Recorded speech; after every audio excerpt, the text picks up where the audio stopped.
Hello, Junji Ito fans. It is time. We're going to review the beginning of The Weeping Woman Way. It's my favorite out of all 5 of the stories that come into this book, Liminal Zone. Let's get into it. I am not going to read this little thing because it's pretty much just going to say what I'm going to say, and what's the point of me even being here? Anyway, so it starts out with a young couple, newly engaged. We have, I hope I don't butcher this, and if I do, I am so sorry. It is Yuzuru and his fiancée Mako. They are traveling in the countryside of a small town called Tohoku, and they start hearing insufferable sobbing, just banshee cries, just sadness. They follow the crying, and it leads them into town, where they crash a funeral. While they're there, they find out that all of that crying is coming from a single woman. There's a cool guy outside smoking a cigarette. He's like, "You're not from around town, are you?" He informs the young couple that this woman is a weeping woman, and it's an old tradition that seemed to just been lost in modern days. To explain what a weeping woman is, okay, when people were extremely devastated by a death, or when you had like no friends and nobody showed up to your funeral, the 1 or 2 people that did show up could hire this woman to grieve and mourn for you. And it was like, hell yeah, brother, if you got this lady to be at your funeral. Like, you really meant something to someone, right? Yuzuru is shooketh that this is even a job. And Cool Cigarette Guy informs him that this is not just an occupation for these women.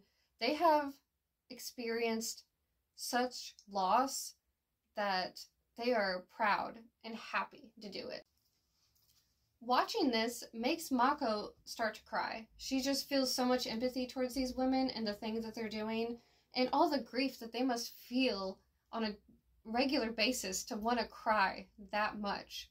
And she just cries, and she's sad about it. And, you know, Yuzuru tries to comfort her and be there for her, but the crying doesn't stop. They end up going back home, and she's just sad. She's crying, he's asking her what's wrong, and he's just like, "Is it me? Are you unhappy with me?" And then she's like, "Bro, it's not like that." And he just can't handle it. It's going on for weeks. She's just crying. She's soaking her bed sheets up. She's just depressed. And I think this book kind of symbolizes that, and the struggles in a relationship with dealing with a partner that has depression and something that you have no control over, but you just have to be supportive. And this boy, Yuzuru, is supportive the whole time. Kinda. At one point, he's just like, "Well, maybe we should kind of, like, cut off the wedding and the engagement and stuff, because, like, I don't want to make you unhappy. I don't want to make you miserable." And shocker. She's more sad now. Now she's actually got a reason to be upset.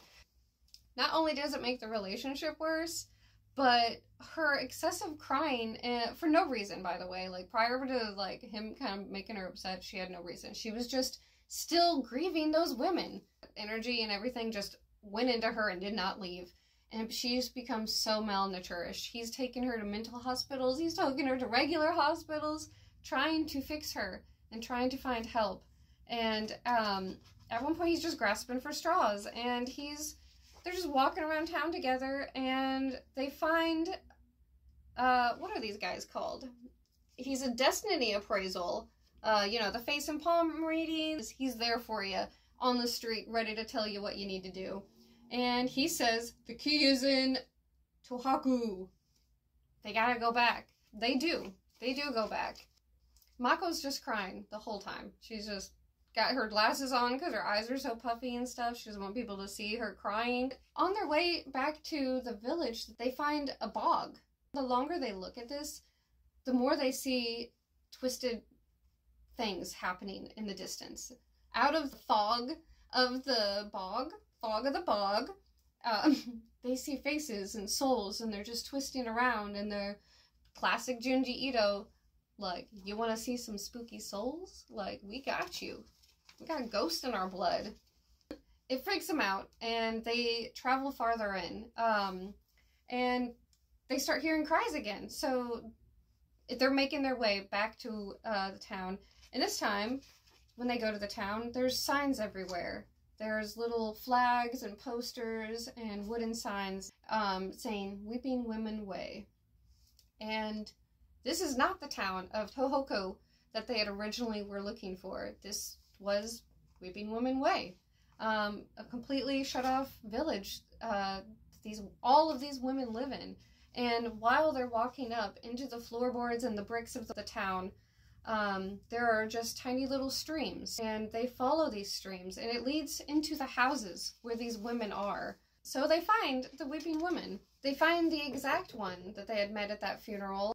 She explains some really cool Japanese folklore. I don't know if it's like real or not in Japanese lore, because it was really hard for me to find it when I was Googling and researching. 200 years ago, there was a drought, and one woman cried for her people who were dying of famine and perishing. Dyslexia. This woman single-handedly cried enough to fix the drought, and plants started to grow again, and she saved the village, and she was an icon. I will try to pronounce her name, but O-R-U-I. Urui? Maybe. So one of the Weeping Women take Yuzuru and Mako to the shrine where Urui, her dead body lies. And normally, her rotting corpse would still be crying. Like, she has never stopped crying. That is just her thing. And it's so cool. It's just super badass. And I'm like, yeah, shed those tears. So normally, her body would be crying, right? But it is not. And the Weeping Women are having a problem. It's so cool. Like, the fact that she cried even while she was a corpse is just like, Junji Ito, thank you. Because the way he draws it is just badass. Here's a photo. And I'm going to end it right there because I don't want to spoil the ending and what happens. But read it, find out, tell me what you think.